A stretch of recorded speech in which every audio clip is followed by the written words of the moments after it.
Hey everybody. In this lecture, we're going to focus on the work of Karen Horney and zero in on her psychoanalytic social theory. First up, we'll talk a bit about her life and how her lived experience played a significant role in determining what she went on to study and how she went on to study it. Then we'll talk about psychoanalytic social theory, with particular emphasis on basic hostility, basic anxiety, ways to combat that anxiety, and the needs of neurotics.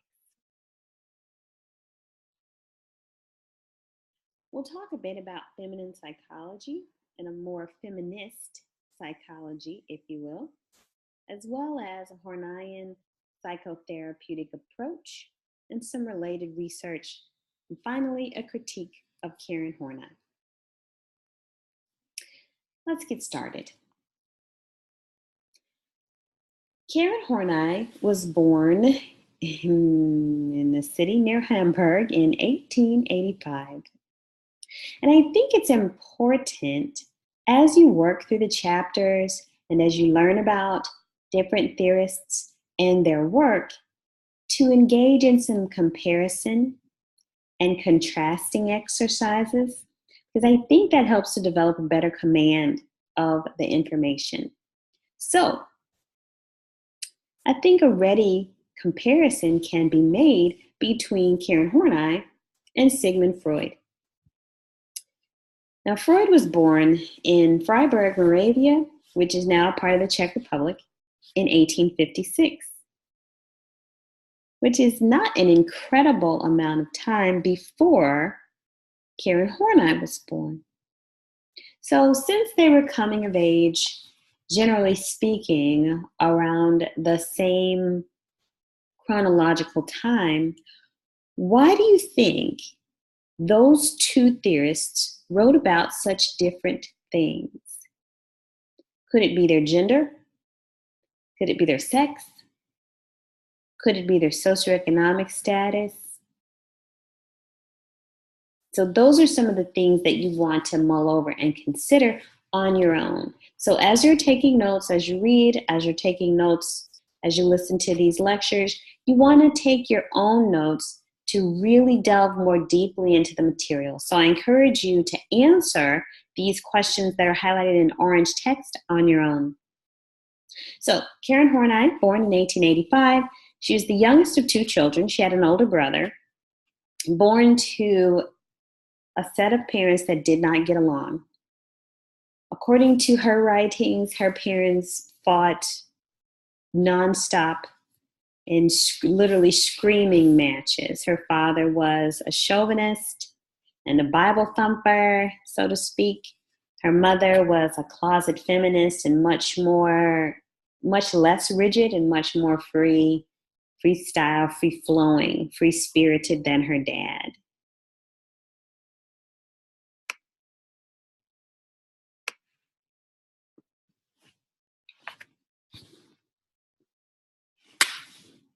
Her mother and father did not get along, and her mother eventually took Karen Horney and her brother and left her father.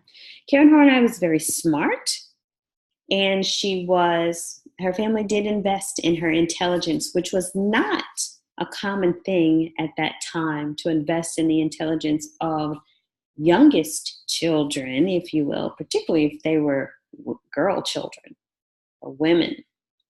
And so the emphasis back in the 1800s and early 1900s was for a woman to get a good husband, marry early, have some children, and make her life and living and mark on the world primarily through that route.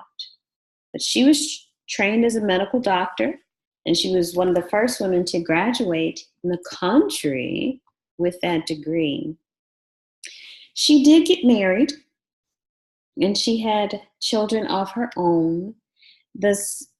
From what I read, she married as early as she could in order to escape the rule of her parents in their households, respectively.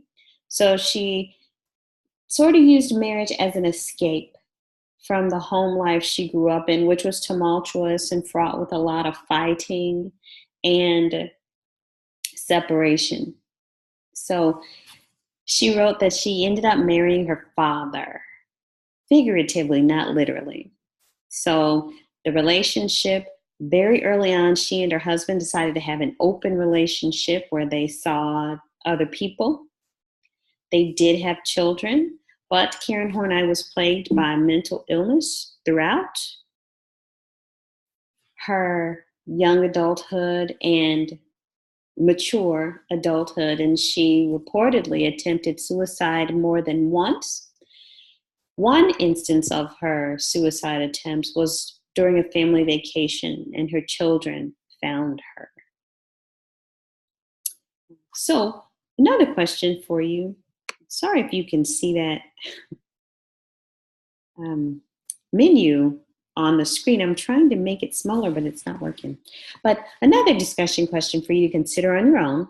In what ways do you think her lived experience of being this trailblazer, one of the first women to graduate medical school in the country, one who escaped her father's heavy-handed rule to do her own thing, even though he was a chauvinist and didn't think women deserved a place in certain areas of society, she not only survived, she thrived. So what are some of the ways in which you think those attributes and characteristics of her life played a role maybe in what she eventually chose to write about?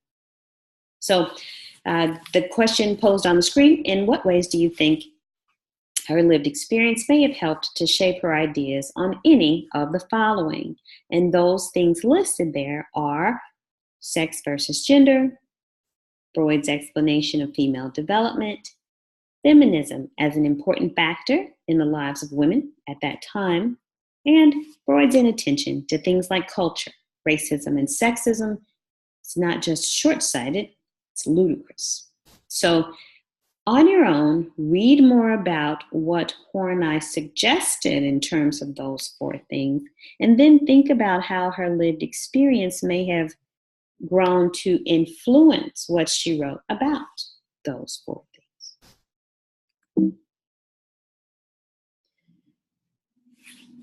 More about her life. She did attend and graduate from medical school, and she focused in the area of psychotherapy. She entered psychotherapy during her training and matriculation because of a lot of upheaval in her personal life. And according to her, that's where she got the bug to want to not just go through psychotherapy, but to study it and become a psychotherapist in her own right. So she was trained as a psychotherapist. Unfortunately, there was a lot of sexism. You can imagine the early 20th century, if she was one of the first women to graduate with a medical degree, imagine how much resistance she must have faced as a medical doctor. Imagine how much resistance she must have faced as a psychotherapist. So she was fired from a lot of the positions she had in Europe, but also after she fled Europe when the Nazis rose to power and came to America, she was fired from a number of positions in America as well. Because remember, we're talking the early 20th century, the teens, 20s, the 30s, the 40s. That was not a time that was kind to women. Remember, in America, white women didn't get the right to vote until the 1920s. Black women didn't get the right to vote until, over 40 years later. So this was not an environment that was welcoming to women like her. So she was fired from positions because she didn't toe the line, do gender, stay in her place, etc. She went on to found her own school. So it's the old adage, if people won't let you in to their club, build your own. So she founded her own school, the American Institute for Psychoanalysis, in 1941. And it did turn out some strong minds and have a significant presence during those 1940s years when it was most active and at its height. She was a huge opponent of Sigmund Freud and his writings because she suggested they were incredibly sexist and racist and elitist and did not take into account culture and social development. And she wrote strongly about how short-sighted his work was. And she did that until her death in 1952 from abdominal cancer. So that's a bit about Karen Horney's life. She was a trailblazer. She was a feminist, a strong woman who overcame a lot of adversity, a lot of sexism and classism and anti-Semitism to do some pretty remarkable things. She battled her own mental health issues in order to become a champion of mental health and wellness for other people and established her own psychotherapy school. Okay, so an overview of psychoanalytic social theory. What are some of the key markers of this area of study?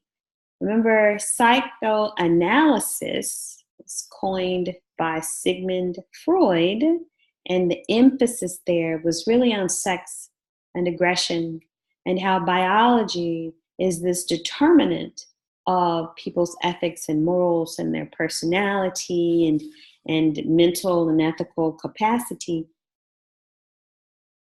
But it did not take into account social influences. So Karen Horney and Erik Erikson and others, they suggested that Freud was short-sighted.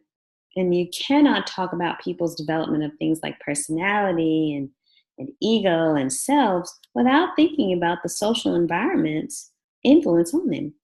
So, first up, one key marker of psychoanalytic social theory is listed on this slide. The notion that social and cultural conditions are largely responsible for shaping personality. And again, as this is written in orange, answer in your own words, in the notes that you're taking, how does this contrast with the approaches or emphases of other theorists we've studied this semester? I've been talking about Sigmund Freud. Perhaps in your notes you can summarize that information, but also explore contrasts and similarities, if you will, between these points and the work of, say, David Buss, who employed that evolutionary psych perspective. Another key marker of psychoanalytic social theory is this notion that when needs are not met in childhood, basic hostility toward parents and basic anxiety just in general can develop. And the ways in which people deal with these hostilities and anxieties do reflect a meaningful individual difference variables, for example, either the presence or absence of neurosis. So people can combat the basic anxiety in three general ways. They can move toward other people, they can move against other people, and they can move away from people. There is a heavy emphasis on comparing Karen Horney with Sigmund Freud in terms of their lived experiences, but also in terms of what they wrote in this chapter. Karen Horney, as I alluded to a few minutes ago, has significant beef with Sigmund Freud, perhaps because he was older and a male and very sexist in his orientation and view toward women. Perhaps there was a similarity between him and her father.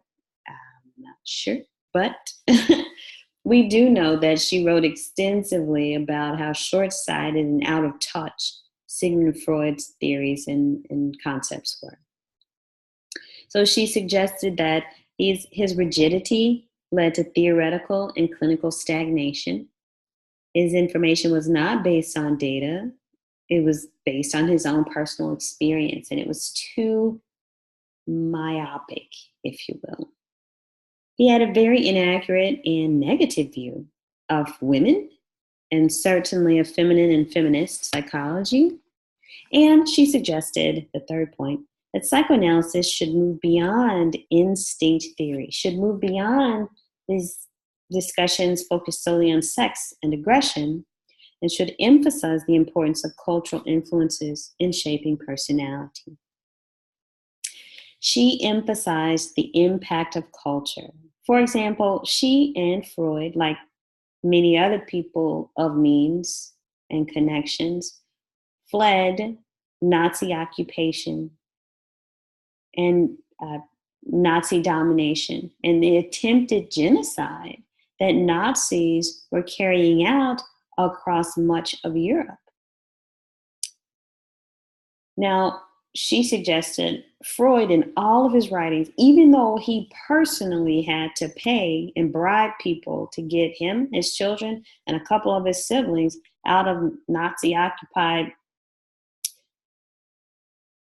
well, Western Middle Europe to flee to England, he never wrote about the influence of culture and politics and government and social systems on people's development.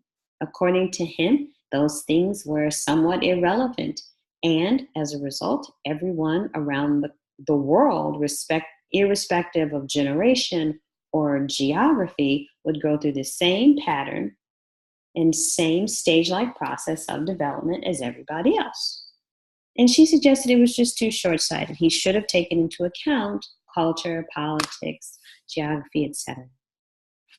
So I'll encourage you to read more about that. In my attempts to keep these lectures around 20 minutes, there's just so much information. I do, again, like to hit the hot spots, but I can't discuss everything that I would be able to say if this were a more traditional face-to-face lecture. So, Karen Horney suggested that when children don't have their basic needs met and their parental figures aren't nurturing enough and appropriately, children will develop basic hostility toward their parents. And they will develop, as a result of this, basic anxiety more broadly defined. And this basic anxiety is really repressed hostility that leads to feelings of insecurity and a vague sense of apprehension that is present in multiple areas with multiple people and multiple relationships. There are 4 protective devices: affection, submission, power, and withdrawal. And I'll let you read more about those in the textbook. Now, she suggested that this basic hostility and basic anxiety can certainly develop in anyone. And anyone can use those mechanisms for dealing with the anxiety. Most people actually will use some mechanism for dealing with the anxiety. She did suggest, though, that neurotics have a tendency to pick one thing and to be stagnant in that one thing and not productive in that one thing. And they'll kind of get stuck and stagnant and not progress and not get any better and not improve their situation, even though they may express a flurry of activity. So neurotics will repeat the same unproductive strategies over and over without breaking out of that pattern. She also suggested there are 10 neurotic needs. And these, I did a screenshot of the textbook, so the electronic textbook, so that I could show you these 10 categories, and you can read over those on your own. Again, the neurotic trends are attitudes towards self and others, and they include moving toward people, moving against people, So acting in a more submissive, succurrence-oriented way, moving against people, not so much in a let's get together and work together to improve our situation way, but more so a let me bat around and be combative, if you will, argumentative, that's sort of a moving against people or moving away from people, isolating one's self, uh, being elitist in some instances, moving away from people. She did suggest that intrapsychic conflict was a major theme in what Freud wrote. And as Horney's writings were following those publications of Freud's writings, a lot of her pieces mirror or are in reaction to and answer to what Freud wrote. So a lot of what Freud wrote about involved conflict, the id versus the ego, the superego versus the ego. The unconscious versus the conscious. So and life energy versus death energy. So he wrote a lot about conflict in his writings. Horney did as well. And she suggested, for example, we all have something called an idealized self and a real self. And that idealized self can consist of what we want to become. It can also be a reflection of what other people who are important to us want us to become. So we call those the future selves and the possible selves, but those fall under the heading of the idealized self. And then we have the real self. That's who we really are. And she suggested if there is a big gap between your idealized self and your real self, you're going to take a hit in terms of your self-concept and your self-esteem. It'll be more negative and low. But if there is a lot of overlap between our idealized selves and our real selves, then we're going to feel better about ourselves and who we are and how we are. So if there's a conflict or a disjoint between the two, that certainly can manifest itself negatively when you're talking about self-concept, self-esteem, attitude, etc. Now, the idealized self-image does include three aspects: search for glory, claims, and pride. And here we're focusing on neurotics. While she wrote a lot about neurotics, she also wrote about people who are non-neurotic too, but the emphasis here is on her conceptualization of neurotic people. And a related point, self-hatred. She suggested that neurotic people, again, we're talking about people who are stagnant, they're stuck, they don't have good coping mechanisms or adaptive coping mechanisms. They tend to do more harm than good in terms of improving their disposition, social status, etc. So they tend to have a very maladaptive coping mechanism. But they also are marked by self-hatred sometimes. So neurotic individuals dislike themselves because their real self does not match the insatiable demands of their idealized view of themselves. So remember, if they're seeking the grandeur, if they're seeking the praise and the promotion, or if they're trying to outrun a negative view of themselves, a lot of times that can be overwhelming, and the conflicts among idealized and true selves can lead to self-hatred.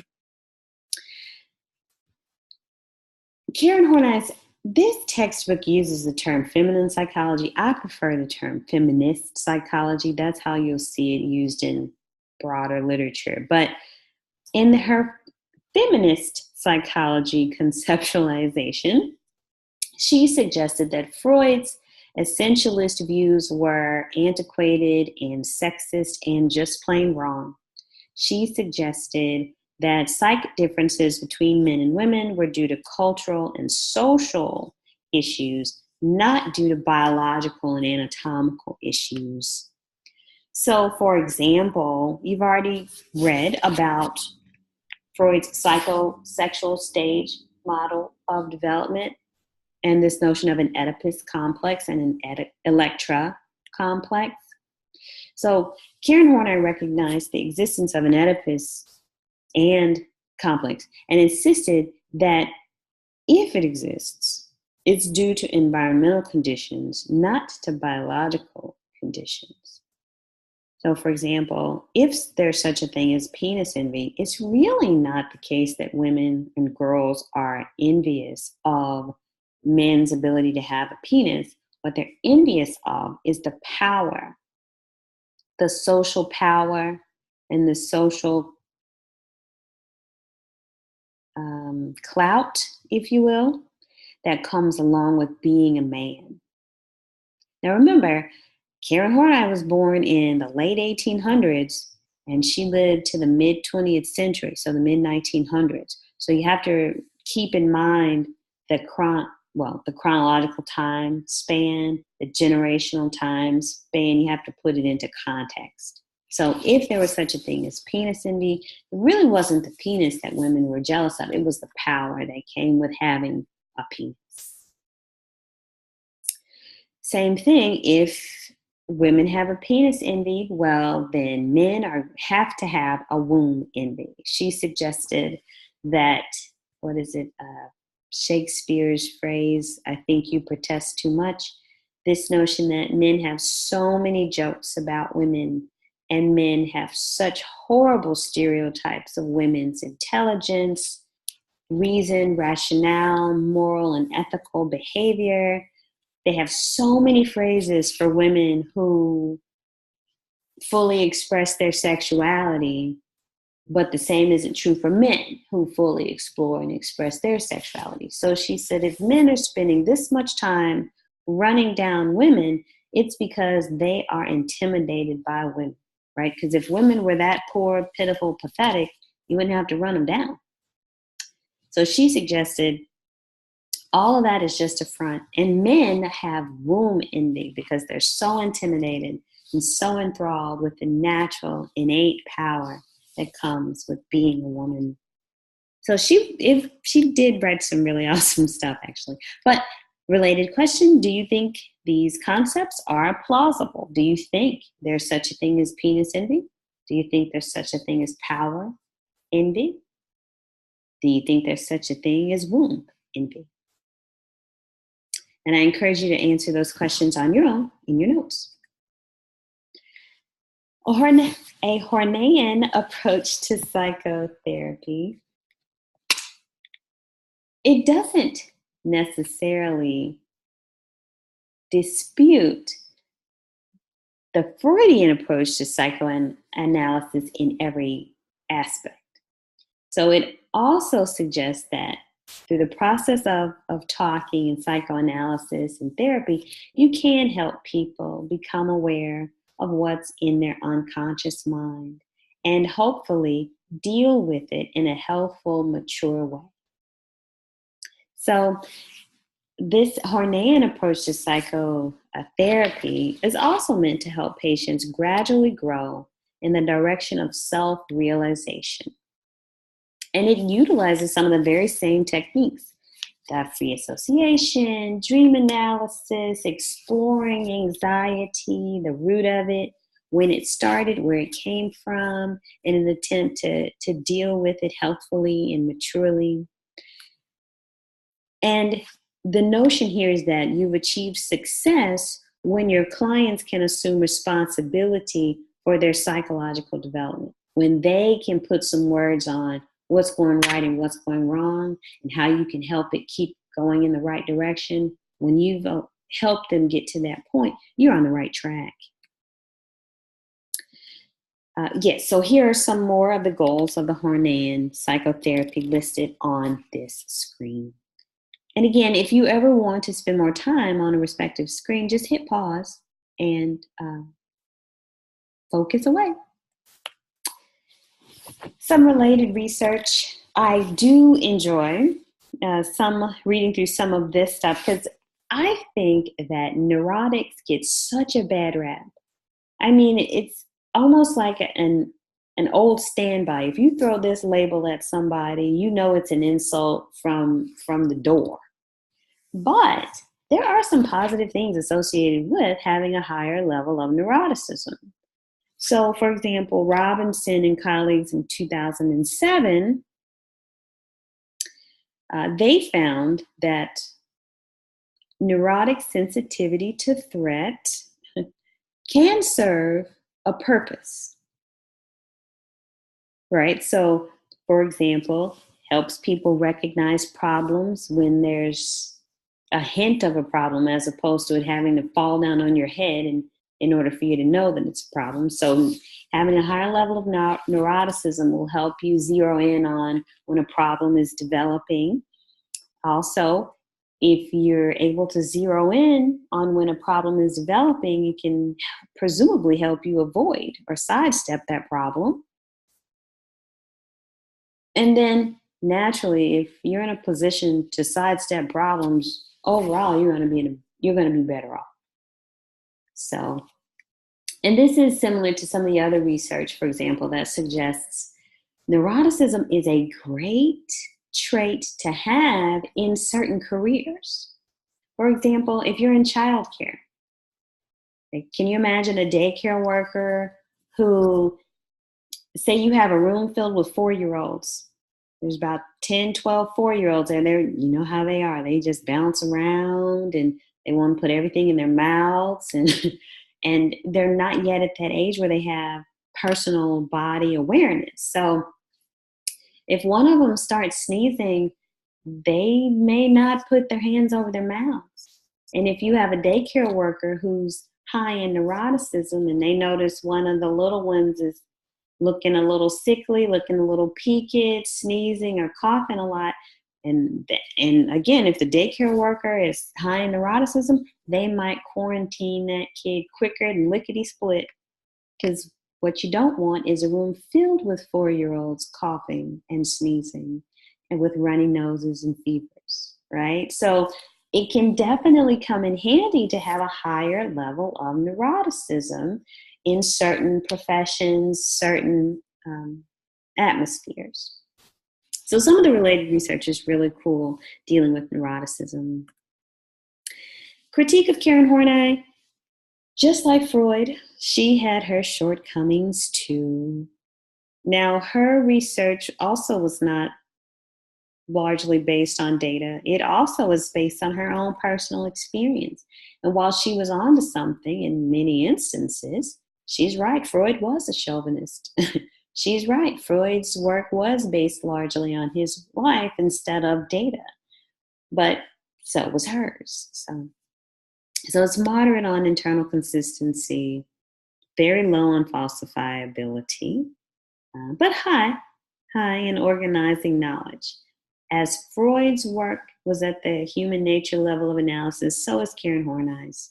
She was talking about most people everywhere instead of, say, a select group in a particular country, city, state, town, neighborhood. All right. That brings us to the end of this lecture on the material focused on Karen Horney.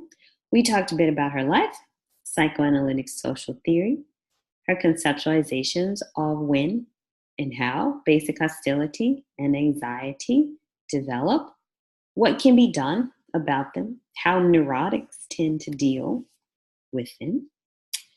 We also talked a bit about her feminist take on psychology and psychoanalysis and psychotherapy, touched on a little related research, and a critique of her and what she wrote about.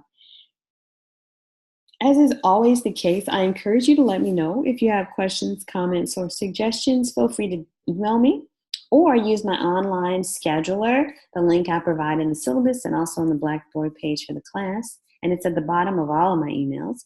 You can use my online scheduler to set up an appointment to talk with me one-on-one. Thanks, everybody. And I'll end the video here.